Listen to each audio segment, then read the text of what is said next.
Assalamualaikum warahmatullahi taala wabarakatuh. Minggu ini kita belajar tentang struktur pasar. Salah satunya adalah pasar persaingan sempurna. Pertama, struktur pasar itu kalau kita lihat sebenarnya adalah mengacu kepada semua aspek yang bisa mempengaruhi perilaku ataupun kinerja perusahaan di sebuah pasar. Contoh misalnya seperti jumlah perusahaan di pasar, jenis produk yang dijual, sulit masuknya, memasuki industri, dan berapa banyak produsen maupun konsumen di pasar itu. Nah, kita lihat bagaimana kita sebut sebagai pasar itu sendiri adalah daerah atau suatu area tempat pembeli dan penjual bertransaksi dan dapat merundingkan pertukaran komoditas tertentu. Industri sendiri adalah sekumpulan dari perusahaan yang mempengaruhi produk yang serupa atau sekelompok produk yang berhubungan erat atau berkaitan erat. Nah, struktur pasar untuk 1-2 minggu ke depan kita akan bicara tentang pasar bersaing sempurna dan pasar monopoli. Asumsi apa yang melestari pertama dari asumsi pasar bersaing sempurna itu adalah satu, produknya homogen. Nah, itu harus diingat ya, relatif sama gitu ya. Kemudian penjual dan pembeli relatif banyak. Oke. Dia sebagai price taker atau disebut sebagai penerima harga. Kemudian informasi yang sempurna tentang pasar. Nah, ketika informasinya sempurna sehingga memang baik produsen maupun konsumen mengetahui ya, berapa harga. Sehingga artinya siapa yang lebih murah ya pasti itu yang lebih disukai oleh konsumen. Kemudian perusahaan juga bebas masuk keluar industri. Nah, itu berarti tidak ada hambatan masuk dalam pasar itu. Kemudian kalau kita lihat yang terakhir adalah output sebuah perusahaan itu relatif kecil terhadap total produksi. Artinya kalau misalnya total produksinya di situ ada 1000 gitu ya, contoh ya, mungkin produksi satu perusahaan itu ya mungkin cuman katakanlah misalnya 10 atau 5 gitu ya, dan seterusnya. Oke. Nah, kita lihat fungsi permintaan dari pasar persaingan sempurna. Yang pertama, kurva permintaan dari industri sendiri adalah bersifat elastisitas sempurna ya. Artinya dia lurus ya, horizontal seperti ini, horizontal. Sedangkan di pasarnya sendiri adalah berselop negatif seperti yang terlihat pada gambar ini. Ya, ini demand untuk pasar, ini demand untuk perusahaan, bentuk kurvanya. Nah, kita lihat bahwasanya penjumlahan horizontal dari perusahaan A dengan perusahaan B itu disebut sebagai kurva permintaan pasar di pasar persaingan sempurna yang kita lihat seperti gambar yang ini. Oke. Jadi ini penjumlahan antara pasar 1 dengan pasar 2 atau penjumlahan secara horizontal merupakan total permintaan pasar. Itu kita lihat D untuk A dan D untuk B. Ini penjumlahan. Oke, berikutnya kalau kita lihat total penerimaan dari perusahaan itu adalah harga kali kuantiti. P-nya itu harga, Q-nya itu adalah kuantiti. Sedangkan rata-rata penerimaan atau kita simbol dengan AR adalah total penerimaan dibagi dengan produk atau Q, yaitu PQ ini adalah penerimaan ya. Sehingga AR-nya sama dengan P. Begitu juga dengan MR, kalau kita turunkan itu sisanya adalah P, sehingga antara demand sama dengan AR sama dengan MR. Itu yang berlaku di pasar persaingan sempurna. Ini D sama dengan AR sama dengan MR sama dengan P. Nah, kita lihat kurva berikutnya. Nah, ini adalah kurva total penerimaan perusahaan. R itu revenue, P itu price-nya, harga produk, Q-nya itu adalah jumlah produk. Ini tadi yang kita sudah sebutkan sebelumnya.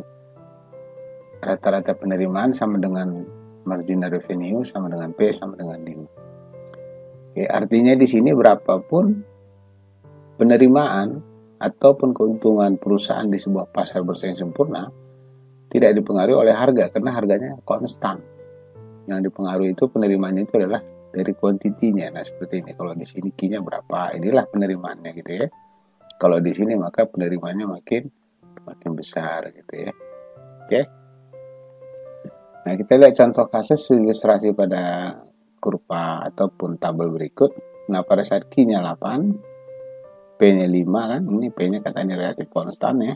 Berarti dia 40 revenue-nya, rata-ratanya adalah 5, MR-nya kosong, karena MR itu adalah delta revenue dibagi dengan delta Q, atau dalam bahasa lain turunan pertama terhadap revenue terhadap Q ya.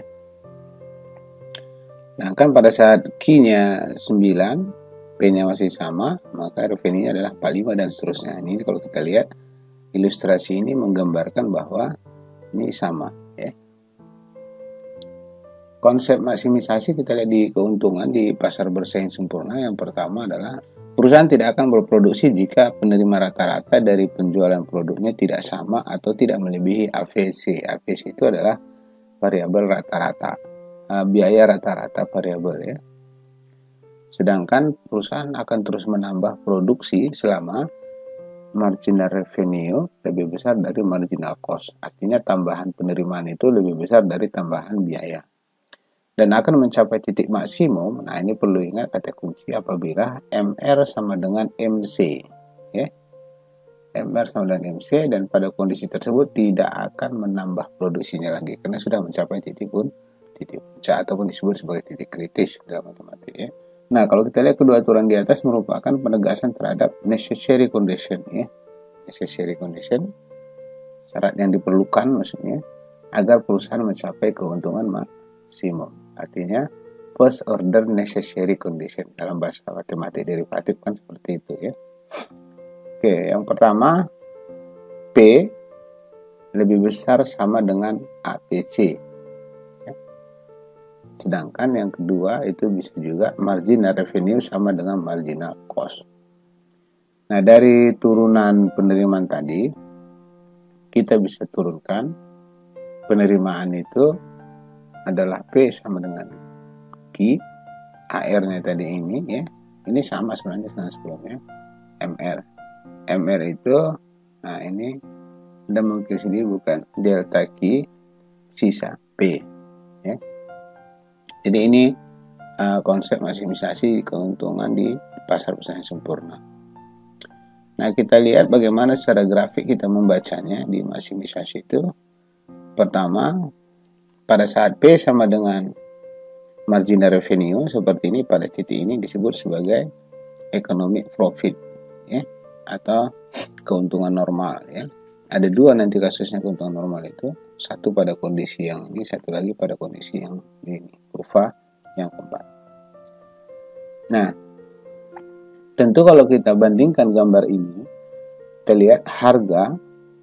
Nah, kita perhatikan di kurva yang sebelah sini misalnya, yang di bawah nih.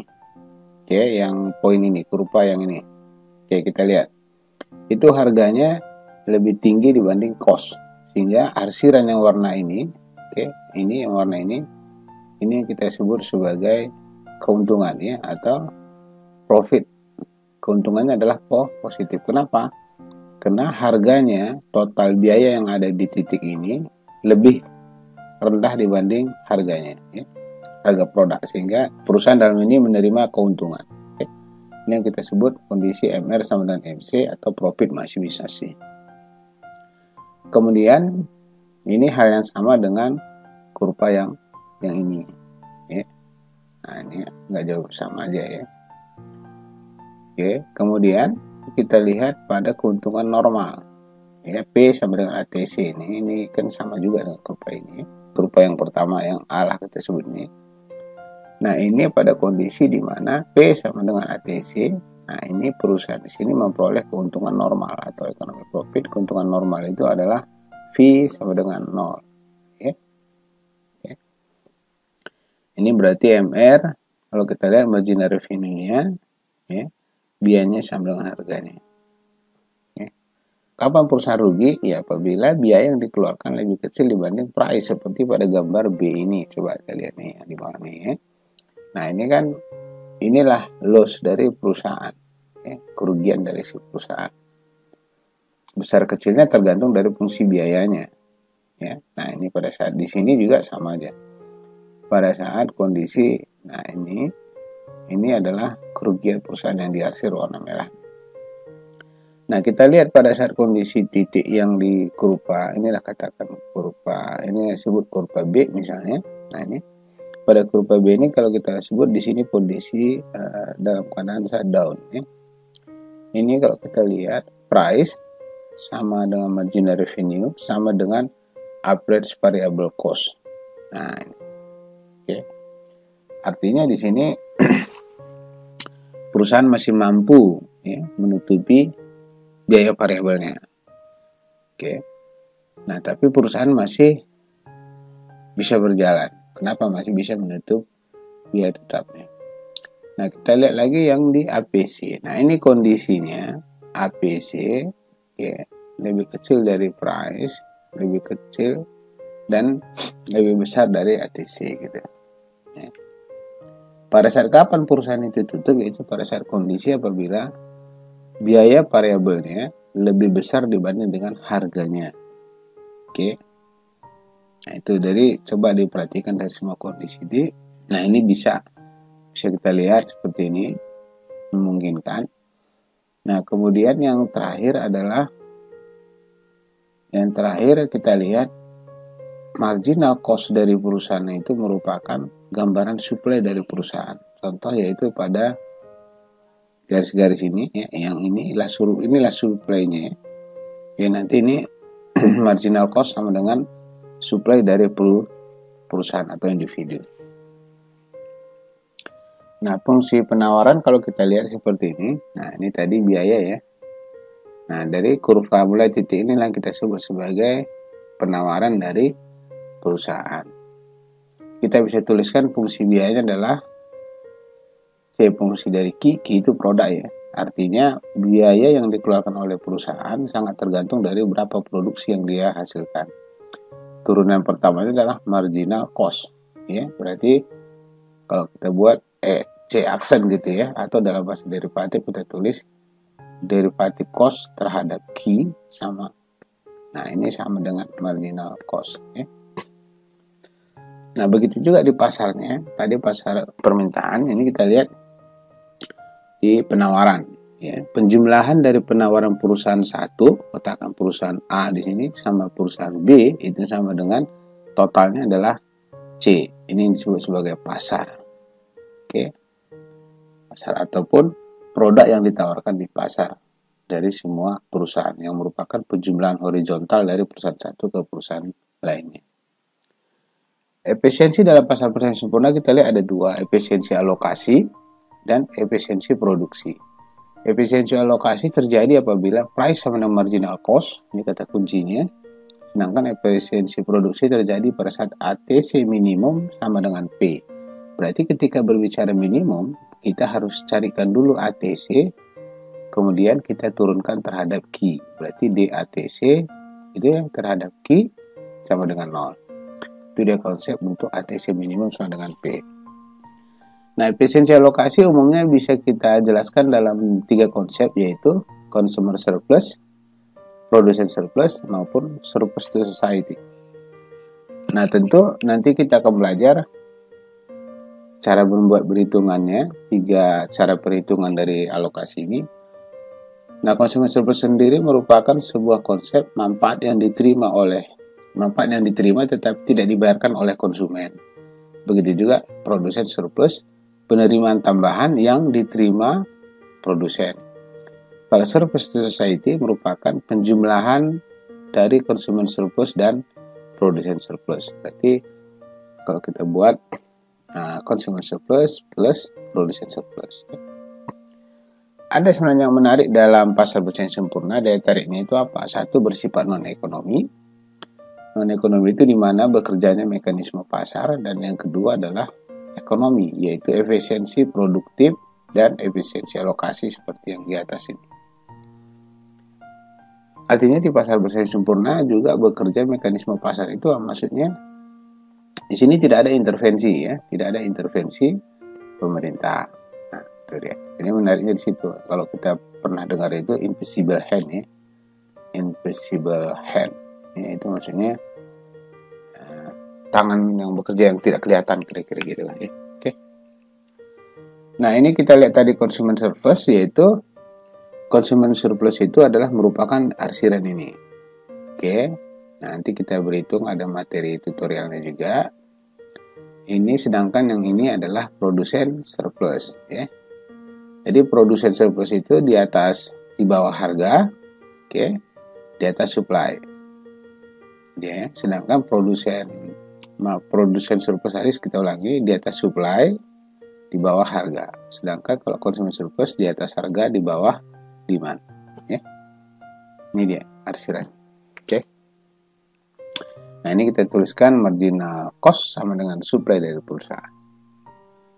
Nah, keseimbangan jangka panjang ini sebenarnya keuntungan yang diperoleh dalam perusahaan sempurna merupakan sinyal masuknya. Artinya gini, pertama orang perusahaan masuk ke dalam pasar perusahaan sempurna itu karena adanya sinyal, terutama karena akan kena keuntungan, ya.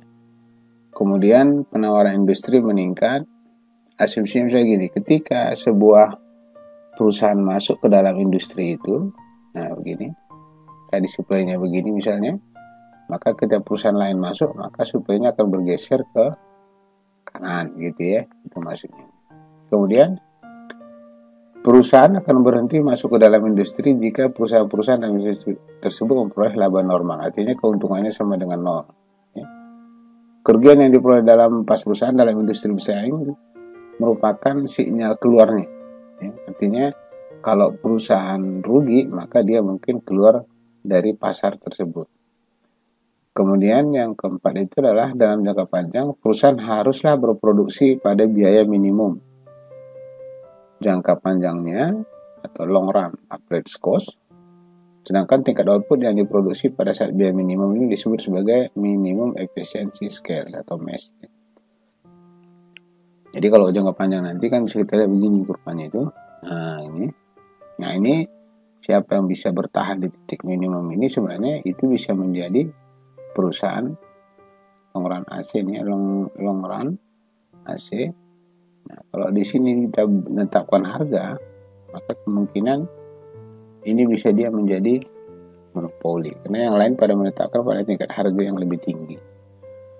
Kita bisa lihat beberapa industri kita hampir ya rata-rata penggunaan teknologi itu ya paling cepat berubahnya itu 10 tahun, kecuali di telekomunikasi ya. Kalau di industri biasanya itu relatif lama juga ya.